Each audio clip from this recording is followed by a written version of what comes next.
You want us to work where, sir? A pulp mill has been constructed, and I need you two to work there. A shunter is needed there, which is why you'll be going, Alec. As for you, Alan, someone has to pull the trains. But sir, who'll do our jobs whilst we're working at the pulp mill? Justin might be young, but he can handle the yard by himself. As for the freight trains, Bradford and John are able to handle them. Well, in that case, if it's all arranged, we best go to that mill, shouldn't we, Alec? Indeed. Alec and Alan went to go to the pulp mill.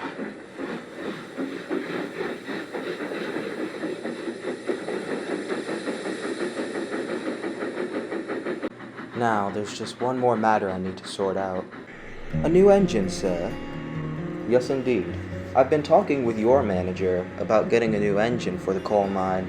I've noticed you've been struggling, and therefore, I found an engine for him to purchase. Good, because Pearson here has been getting a little lazy with the coal trains. You're the one sleeping in the sheds all day. If anyone's lazy, it's you.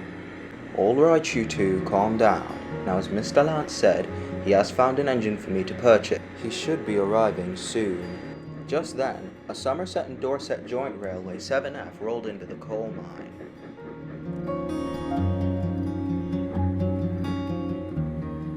Hello there, my name's Robert. Pleasure to meet you, Robert. I'm Pearson. And I'm Francis. Pleasure to meet you. I'm here to work some of the coal trains you have here. I must say, it looks like it'll give me quite the challenge. Yeah, but it does get very busy in the winter. I see. Well, anyways, would it be alright if I take the first train? That way I can learn how things are operated around here. Alright, sounds like a plan. At the pulp mill, Alan and Alec had arrived. They had been put straight to work. When we got here, I thought we'd be able to have a little bit of a rest, but it looks like we won't be able to do that today. Yeah, although it just shows that we'll be busy while we're here. Yeah, although I'm not saying it's a bad thing. I mean, after all, I'd rather be working than sat around all day doing nothing. I know. Anyways, I'd best set off. After Alan left, Alec went to go collect some flatbeds that had arrived at Sefton Yards.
At the junction, Robert wasn't paying attention. He was prepared to set off when all of a sudden he heard Alan's whistle. Oh dear, driver, stop!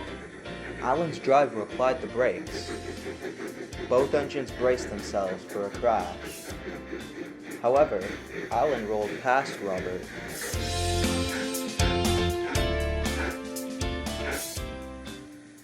What on earth were you doing, old-timer? Me?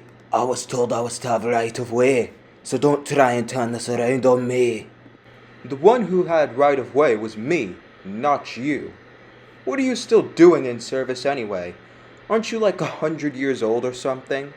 First off, I'll have you know I'm 43. You need to show some respect. Oh, please. Why would I show respect to you? You almost caused an accident. And you're pretty old. You know what? I don't have time to debate this. I'm going. I know I have right of way. Alan left, leaving Robert fuming.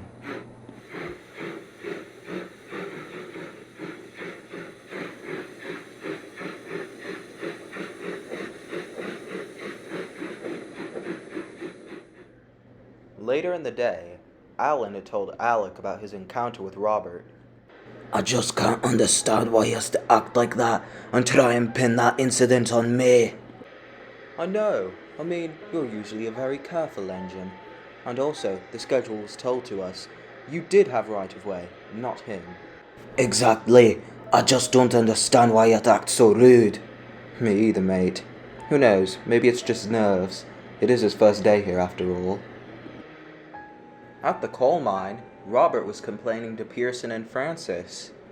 Honestly, he thinks he's so important, just because he's a bit older than me. Well, to start off, it does sound like you were in the wrong. Also, it's not a matter of being important, it's a matter of age and experience. Well, I still think I'm right. Yeah, I agree with you, Robert. He came up here once. He had to help with the coal trains, and he kept instructing me on what I was doing wrong, like he knew better. In fact, I'm older than him. Oh, come on, not you too, Francis. I thought you knew better than this. You know what? I'm done here. I'm not going to try and talk sense into you.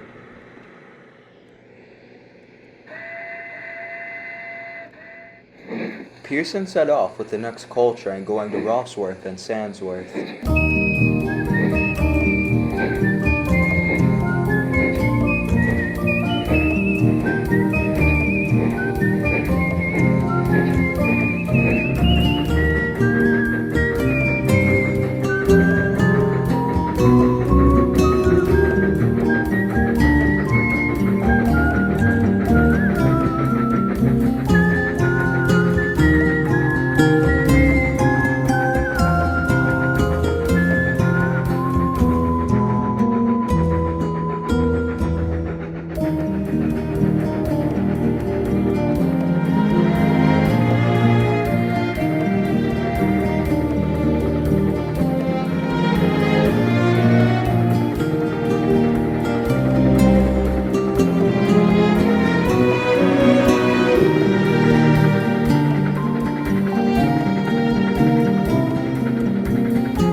Just then, as he approached Rosworth, he felt the wagon's brakes slip on as he started to slow down.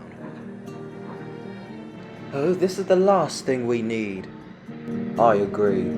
I'll go and have a look, Pearson. Just hold tight. Well, what's going on here, Pearson? Oh, hi, John. I've had a little problem with the wagons. Their brakes slipped on. I see. But is there something else bothering you? You seem troubled by something else. Pearson told John about what had happened. When he finished, John had an expression on his smoke box. I wouldn't worry too much about what happened. Alan's usually the kind of engine that plays it off. Things like this may irritate him at first, but at the end of the day, he just brushes it off and ignores all the engines who throw remarks at him. Are you sure? I just don't want this to escalate any... That's enough chit-chat. Now, let's go. Alright, driver. Thanks for this chat, John. No problem, mate. I've got to get back to Lothel anyway.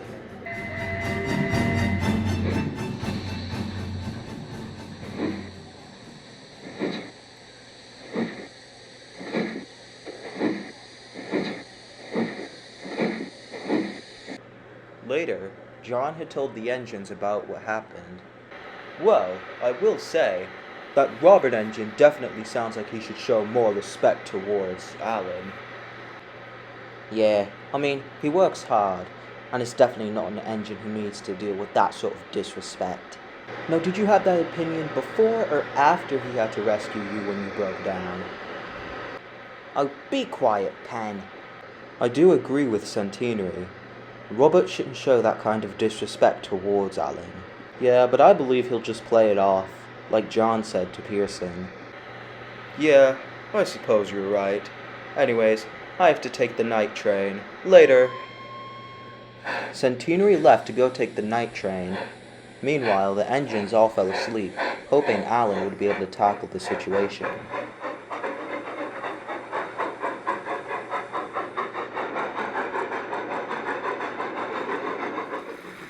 The next day, a bad storm hit the line.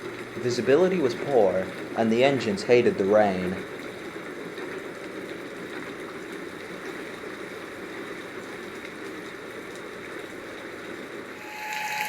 Robert had been tasked with taking quite a long coal train.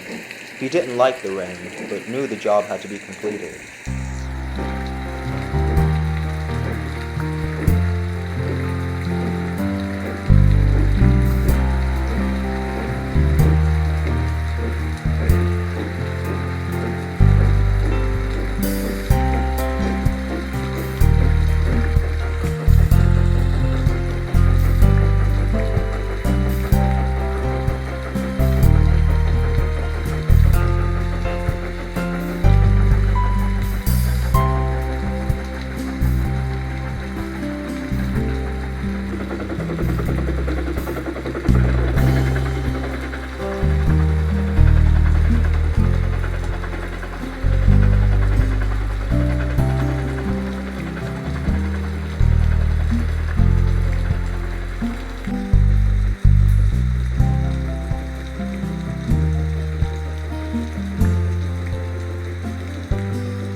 He approached the junction.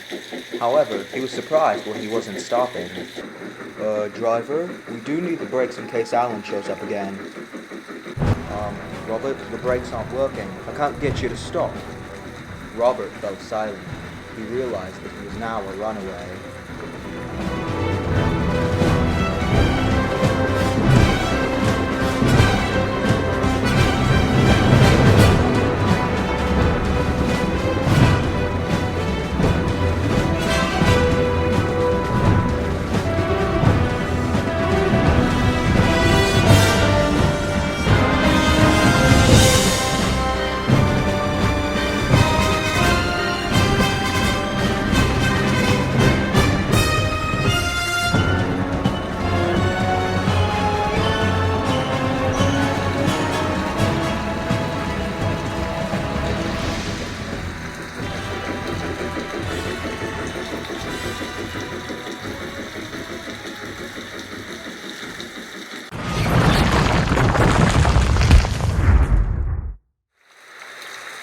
Robert had derailed and some of his load had spilled out. Robert's driver and firemen had fallen out the cab, however they only had a few bruises. Alan had arrived and taken Robert to the works.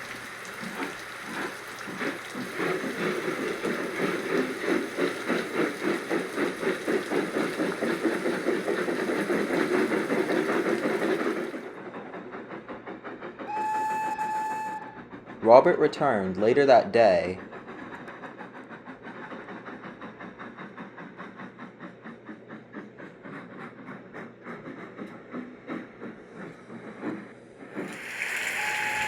He had one last train to take. He departed the coal mine, hoping that this run would be incident-free.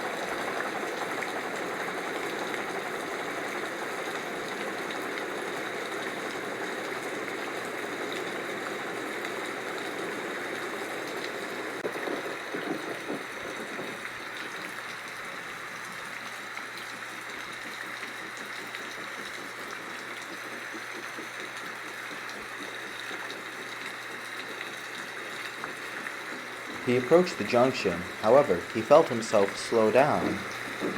Oh dear, what could be going on now? We'd best try and get this train moving. Robert tried moving, however, the weight of the trucks were holding him back. Just then he heard a whistle. Coming into view was Alan. He had returned from the works after a pain in his side rod.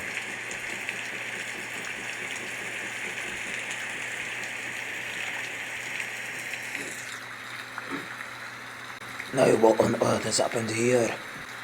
I don't know. The weight of the trucks. They're holding me back a little, you know? I see.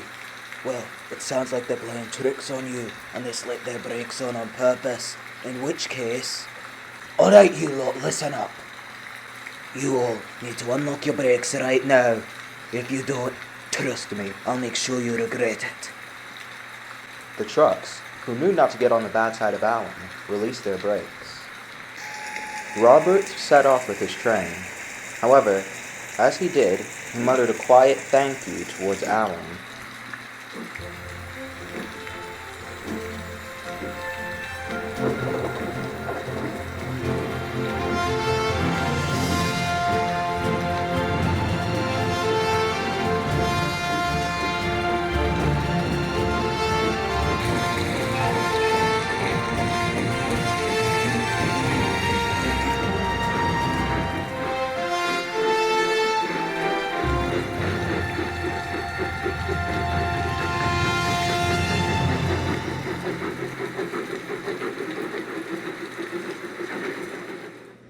Later in the evening, Alan arrived at the coal mine to check on Robert.